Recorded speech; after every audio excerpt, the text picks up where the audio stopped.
안녕하십니까. 이유군의 주식사냥, 우주사냥 이유군입니다. 자, 오늘 7월 1일 월요일입니다. 오늘도 참 고생 많으셨고요.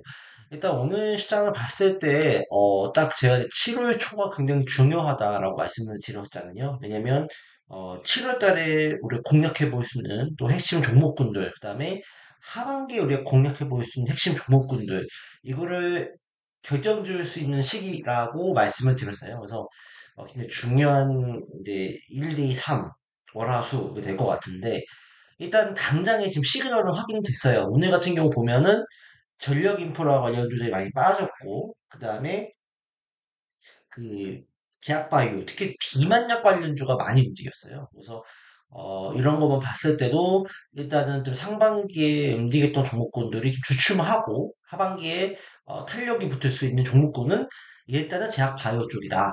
라고 확인이 될 수 있죠. 실제적으로 이제 제약바이오 관련해서는 이제 비만약이 어느 정도 좀 가시적인 성과가 어, 지금 나오고 있어요. 그래서 인벤티지 랩 같은 경우만 해도 상한가를 갔는데 이제 장기 지속형 비만약에 대한 제형을 이제 고도화했다는 대한 이슈로 인해서 부각을 받았다. 그래서 지금 뭐 노보노디스크라든지 일라일리 일리라든지 대형 그 미국의 빅파마 기업들에서 좀 러브콜이 오고 있다라는 쪽으로 나오면서 오늘 또 이렇게 상한가를 갖는 모습을 보여줬고요.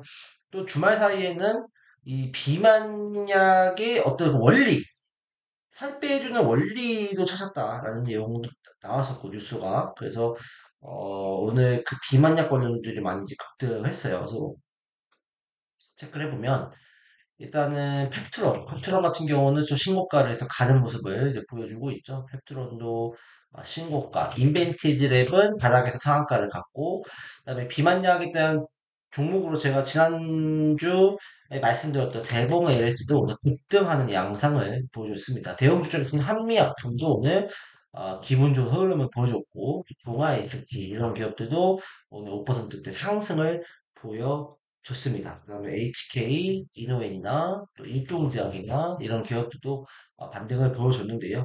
일단은 어쨌든 간 그 하반기에는 어쨌든 간에 뭐 제가 바이오만 외치다 보니까 거의 다무새가 된 것 같은데 어쨌든 다무새입니다. 저는 제약바이오의 우리나라의 K바이오는 분명히 전환점을 맞을 것이다. 물론 상반기 HB에 대한 악재가 있었지만 일단 이번 주 자체도 내일 미국 시각으로 내일 또 그 FDA 미팅이 또 있잖아요. HB 같은 경우 어쨌든 간에 HB와 뭐 항소제약이 FDA와 미팅이 있어서 이 결과가 어떻게 될지는 모르겠어요.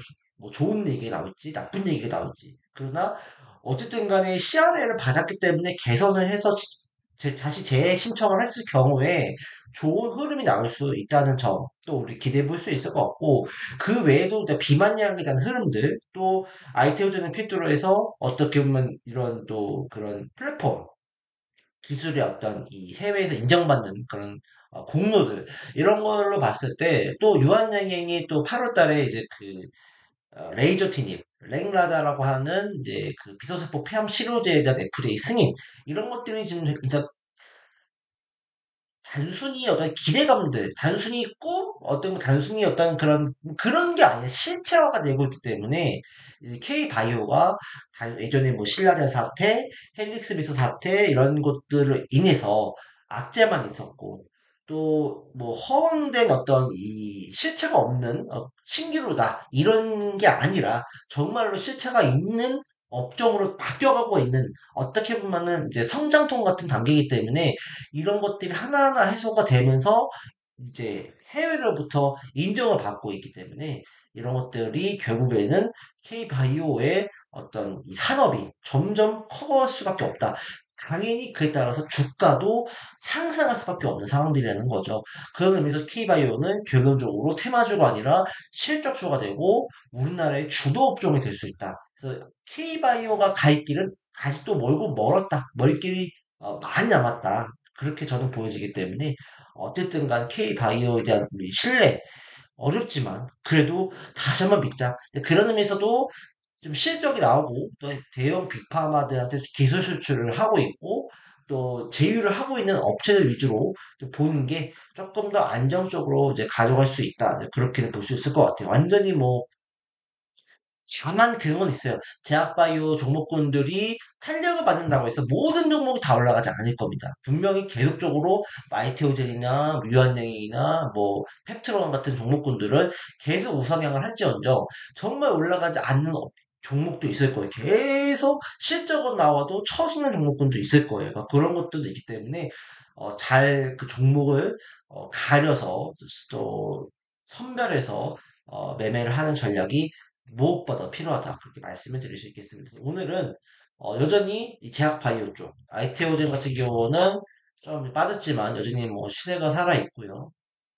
근데 만약에 예를 들어서 내일 모레에 이렇게 음봉이 남아서 빠진다고 하면 얘는 근데 한 번 또 쉬어가는 단계를 거쳐 가야 되고 이때부터는 우리가 좀 시간이 걸릴 수도 있겠다 생각이 들기 때문에 이럴 때는 아이티즌을 들고 계시는 분들은 차라리 어, 빠른 손절이 낫다. 내일과 모레에 강력하게 반등을 줘서 그 30만 원 위로 돌파하면서 뻗어 올라가야 계속적인 시세가 빠르게 나올 수 있다는 점이기 때문에 내일과 모레 음봉이 나오면서 빠지게 되면 일단은 좀 다른 종목으로 이제 탐색을 해야 될 것 같아요. 그 종목이 바로 저는 니가캔 바이오가 아닐까 라고 생각합니다. 오늘 니가캔 바이오는 또 5%대 상승을 보여줬죠. 그러니까 니가캔 바이오가 이제 시작이지 않을까 그렇게 생각이 좀 들고 그다음에 한올바이오 파마도 생각보다 오늘 견조한 모습을 보여줬어요. 32,950원까지 올랐는데 그 다음에 대버게르스 말씀드렸고 동구바이오 제약 이런 것들도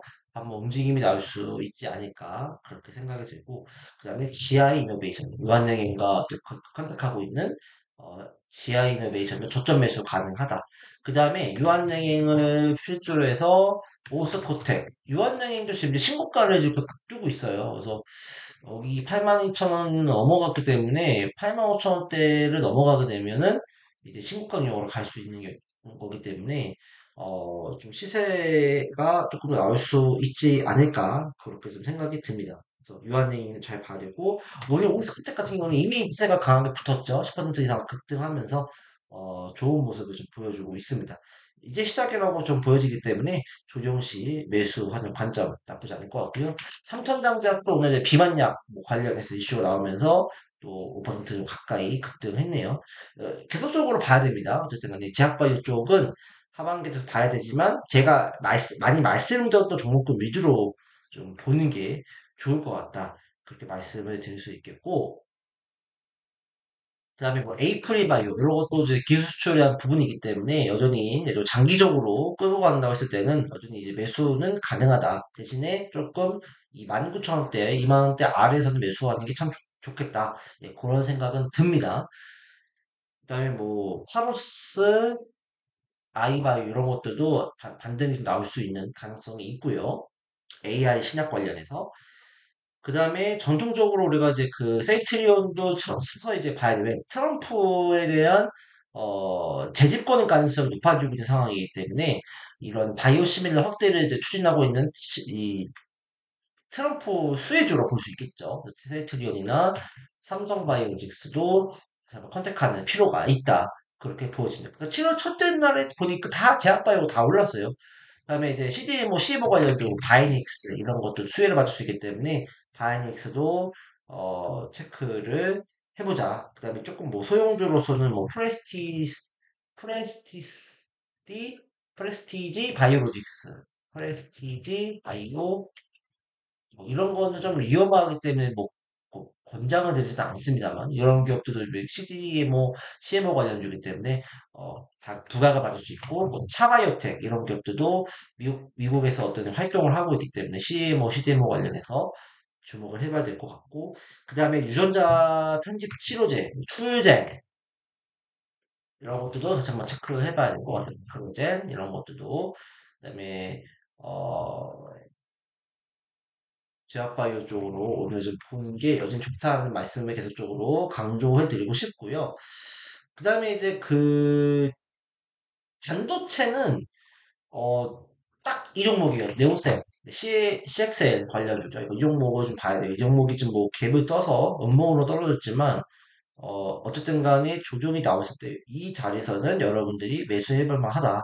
예, 그러니까 이 자리가 아니더라도 이 자리 그죠? 이 자리가 와도 그러니까 즉 13,000원, 2,000원대 오면은 매수해도 충분히 가능하다. 예. 하반기에 좀 CXL 관련주에서 움직임이 나올 수 있고 그다음에 뭐 자람테크 이런 기업들도 다시 한번 움직임이 나올 수 있을 것 같다. 그다음에 하나가 그 오픈 엣지, 네, 오픈 엣지 테크놀로지 같은 경우도 그러니까 칩리스 관련주도 체크해 볼 필요가 있고 그다음에 퀄리타스 반도체 또 우리가 다시 한번 컨택할 수 있지 않을까 그렇게 생각이 듭니다. 나머지는 이제 뭐 게임주도 좀 반등이 들어왔어요. 뭐 넷마블이나 뭐 폴라비스 이런 것들 반등이 이제 들어오고 있는데 게임주보다도 저희 어쨌든 제약바이오 쪽에 좀 매기를 부는 게 낫다. 2차 전지는 조금 불안해요. 특히 오늘 반등이 세게 들어왔는데 2차 전지도 나쁘지 않지만 굳이 2차 전지 한다면 대주전자재료 같은 종목군들은 나쁘진 않죠. 뭐 제가 말씀을 드리긴 했지만 이런 기업들 볼 수 있을 것 같고요. 그 다음에 그 밖에 종목군들은 좀 쉬어가는 관점이 많다. 한국어 컴퓨터 정도는 우리가 AI 관련해서는 좀 이슈를 받을 수 있으니까 이런 기업들은 한번 지금 자리에서 컨택해 볼 만하다 말씀드리고 어쨌든 간 저는 제약바이오 쪽에 여러분들이 조금 더 신경을 쓰는 게 좋지 않을까 하는 입장을 드리겠습니다. 일단은 내일과 모레 또 남았기 때문에 조금 더 시장 흐름을 보고 계획을 해보자 말씀드릴 수 있을 것 같고요. 코스피는 결국 2800포인트를 넘어섰습니다. 넘어섰고 그래서 긍정적인 모습. 코스닥도 오늘도 코스피보다는 좀 강한 상승을 보여줬는데 코스닥 같은 경우는 5일선 이후에 안착을 했기 때문에 이제는 당분간 상승을 이어가면서 855포인트까지 한번 이제 여기서 충돌이 있을 것 같아요. 그때 흐름을 좀 보시고 대응을 해보면 좋을 것 같습니다. 그러니까 아직까지 내일까지는 좀 긍정적인 흐름이 나올 수 있지 않을까 생각이 드네요. 고생 많으셨고 어쨌든 간에 제약 바이오 쪽 체크해보자. 비만약, 그 다음에 신약, 그다음 플랫폼, 그 다음에 하나 더 보자면 향후에 치매 치료제 관련주도 연구를 해봐야 됩니다. 대화제약, 오늘 급등 나왔죠? 소록스, 아리바이오, 지분을 가지고 소록스는 좀 급락이 나오긴 했지만 어쨌든 간에 이런 기업들도 체크를 해보자. 네, 그렇게 말씀을 드릴 수가 있겠습니다. 상으로 방송 마치고요. 고생 많으셨습니다. 감사합니다.